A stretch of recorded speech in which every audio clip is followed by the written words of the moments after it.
Call me now. How was she? What she used to say? I forget. Yeah, that was it. Call me now. Call me now. She was only 53. She looked 110. We were all surprised by that. I In the know. newsroom. Yeah, she was must have been very young when she was this Miss Cleo. When And we were looking at old videos, I was like, she looked older then than she did right before her passing. See, Miss Cleo, one of my favorite things is I've just rediscovered it. There was a website, eBombs World, back when soundboards were big. They had a whole soundboard like... Hi, dear, how are you? Oh, right. So you would call somebody up and say... I'm Cleo. Or she would give you words of wisdom like... I want you to really remember the pill, all right? Wow, so, things that's like, a nice little and piece she of would advice. talk. Yeah. So Don't people forget would it. people would call up and say, "Hey, I'm dating 3 guys right now. Who should I choose and why?" And then she'd read the tarot and decide. Yeah. I'm seeing some forgetting possibly, and I'm seeing a new baby in the next 3 months. So she would predict pregnancies. Yeah, and, right to everyone. I mean, right through her soundboard. It was something. So anyway, she's dead at the age of 53, and it was cancer, I think, right? Yeah. It was. Yeah, she saw it coming. She didn't. Christine, this wedding thing that's going on here, it's enough where police are investigating that there seem to be several, and there's more than one location. But we did get a tip this morning of somebody saying it seems to be happening a lot at a certain location, and I'd rather not get into that right now. But this is the typical. You know, somebody comes in, either steals from the card box or they take the entire box altogether, and with it, the money, the checks, everything that was donated or given as a gift to the bride and groom. Right, and it's almost like you have to have someone at the wedding now or at the event just assigned to the box, which, you know, is not necessarily meaning that they're going to have a great time during the wedding or the event. But this is something you know about all too well, and, you know, it's just unfortunate that we've come to this, but nothing is sacred anymore. 3 years ago, we had it at my son's graduation party, and the guy that he was the 39-year-old guy, I'm assuming it had to do with getting money for drugs. I was afraid that if I saw him, because you know, we had a hard time actually getting him arrested. I was afraid I was going to run him over if I was driving down the road, so I really had to stay clear of his house. And it turned out that he ended up in jail for several other robberies that happened in the New Hartford, Whitesboro, Utica area, and never was ever charged with our crime because he ended up in jail. So your story is unique in many ways. First of all, this was at your house, not correct. At a different location.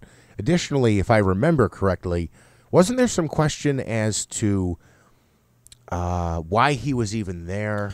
Yeah, right? he wasn't. He wasn't invited to the graduation party. But when you have, you know, there were probably close to 400 people there, right? And I have a big family, and my, you know, all of my cousins have kids who have now grown up, and in many cases they have kids and boyfriends and girlfriends. So when you're looking around, you know, a lot of people you don't know, right? And so and not to mention that we thought that that guy and my wife, he was talking, schmoozing with my wife, and I mean, you talk about the I want to use another word, but I'll say gall, gall, the chutzpah. Talking with my wife, helping her with the cake. You want me to help, but we thought he was with the caterer.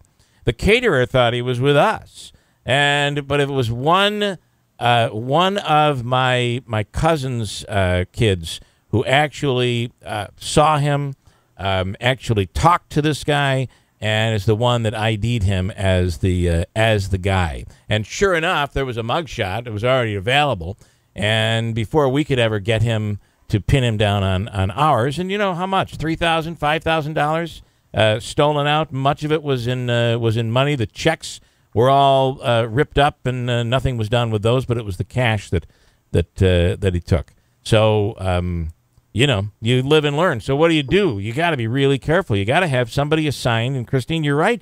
You have to have somebody assigned to the box. We did at my graduation party. You did? We had you know, for whatever reason, we had decided to do it, but we had somebody that was specifically assigned to just kind of stand there and keep an eye on it.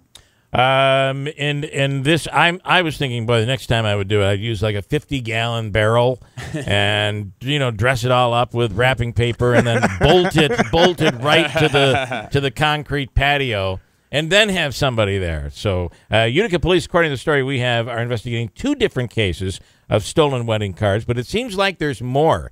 I was looking at a Facebook post from AJ's Photography, and there were people just piping in left and right saying, oh, yeah, this happened to me last year, and this happened to I was at this one, and that happened. I mean, there were several people where this happened, and when you Google it, it is something that happens around the country. It's not an uncommon deal, but according to Utica police, they say in each case someone stole cards and cash and checks inside the gift collection boxes at wedding receptions. They say the same thing that has happened outside the city and ask that anyone having a wedding reception in the future make sure your gift box is in a safe place and is watched by a trusted friend or family member. And there you have that. I guess the question I have, it's our story, and we got it from the Utica Police Department Facebook page. This is what it said. Incidents where someone has been stealing wedding cards with cash and checks from inside the gift boxes at the wedding receptions. So the same thefts have occurred outside our jurisdiction in various areas of the city as well. Does that mean they're reaching in and taking a couple cards? I think it means, from what I've been reading, it's both. Okay. In some cases, they're just taking stuff out of the box. In other cases, they're taking the whole box. And in ours, it was a locked brass mailbox that my wife put out. And it was, we never thought that it should be connected. We never thought it should be next to maybe a bartender or something like that. We just never thought it was sitting right there, right by everybody. And as the night grew on and he found his moment, he grabbed the box, threw it over the fence, then darted out, ran down the street and down a pathway, which is where we found the box. Pictures that were, my wife put all these pictures of my son and graduation type pictures were near that. He took everything. And so almost as if he was saying, oh, I was just moving this stuff out of the way if he would have been caught. So he took the photos, frames, and everything, and the box. So he then threw it over the fence. So we found the pictures on the other side of the fence. As we investigated a little further that night, a neighbor found the box. It was on a pathway going down from one street to the other, leading down to his scumbag house, where I really trolled for several weeks, waiting to see him pop out so that I could run him over. I felt extremely violated and really wanted to run the guy over. Well, I'm glad I didn't. Christine has news coming up.